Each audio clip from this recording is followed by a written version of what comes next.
قوم کی بیٹیوں کو کیا ہوا؟ آج ہماری بیٹیاں سگریٹ پیے گی، آج ہماری بیٹیاں حقہ پیے گی، آج ہماری بیٹیاں جنس پہنے گی، اور تمہاری مسلمانوں غیرت کہاں گئی؟ مسلمان ہونے کا تو لحاظ کرو، کلمہ پڑھنے کا تو لحاظ کرو۔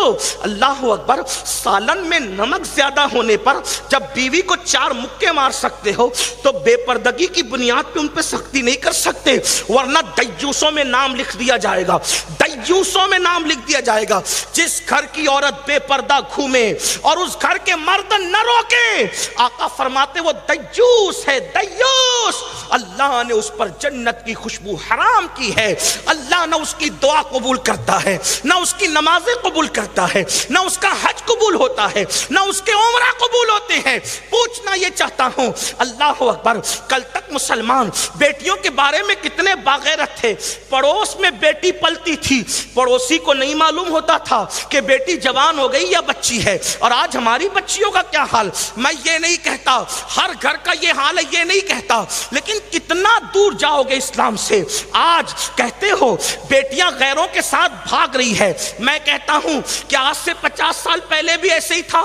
جب تک ہماری بیٹیاں پردے کی پابند تھی، کبھی کسی نے لے کر بھاگنے کی جرت نہیں کی، اس لیے کہ جب کسی نے دیکھا ہی نہیں تو پھر لے کر کے جانے کا سوال کیسے پیدا ہوتا ہے؟ اللہ اکبر۔ آج تو دیور کے ساتھ ہنسی مذاق ہے، آج تو بہنوئی کے ساتھ ہنسی مذاق ہے۔ آپ کے یہاں کیا ماحول ہے مجھے نہیں پتا، لیکن اکثر ہندوستان میں دیور بھاوج کے رشتے کو ہنسی مذاق کا رشتہ سمجھا جاتا ہے، اکثر سالی بہنوئی کے رشتے کو دیور جو وہ مذاق کا رشتہ سمجھا جاتا ہے۔ ہمارے یہاں کوئی بہنوئی اور سالی کا رشتہ مذاق کا رشتہ نہیں ہے، ہمارے یہاں ہر رشتہ تقدس کا رشتہ ہے، ہمارے یہاں ہر رشتہ پرہیزگاری کا رشتہ ہے۔ اللہ اکبر۔ سن لو ہمارے یہاں پردے کا معیار کیا ہے۔ چچا زاد بھائی سے بھی پردہ فرض ہے، ماموں زاد بھائی سے بھی پردہ فرض ہے، خالہ زاد بھائی سے بھی پردہ فرض ہے، پھوپھی زاد بھائی سے بھی پردہ فرض ہے، بہنوئی سے بھی پردہ فرض ہے، دیور سے بھی پردہ فرض ہے۔ اتنا پردہ تو ضرور کرنا ہوگا، کم سے کم قرآن نے جتنے پردے کی تعلیم دی ہے۔ آپ سے پوچھنا چاہتا ہوں کہاں گیا وہ جذبہ، کہاں گئی وہ فکر؟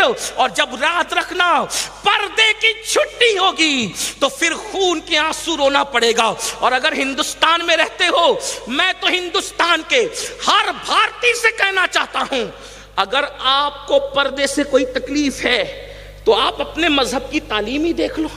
عیسائی حضرت مریم کا پردہ دیکھ لے، عیسائی چلے سیدہ فاطمہ کو نہیں مانتے، حضرت مریم کو تو مانتے ہیں نا۔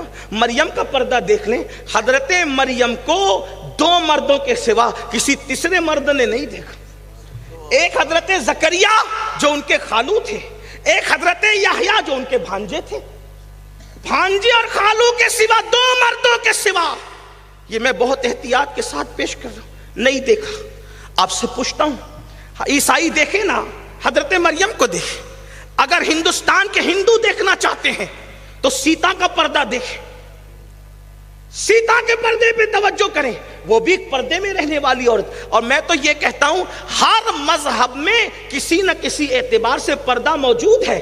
یہ قصہ کہاں تک سچ ہے مجھے نہیں پتا، لیکن ہم نے اپنے بڑوں سے سنا کہ جب سیتا کی تلاش میں رام نکلے اور نکلنے کے بعد اپنے چھوٹے بھائی کو لے کر کے جب سیتا تلاش کرنے کے لیے نکلے، کان کی بالیاں ملی، سیتا کے جو دیور تھے وہ پہچان نہ سکے بالیاں کس کی ہے، ہار ملا پہچان نہ سکے۔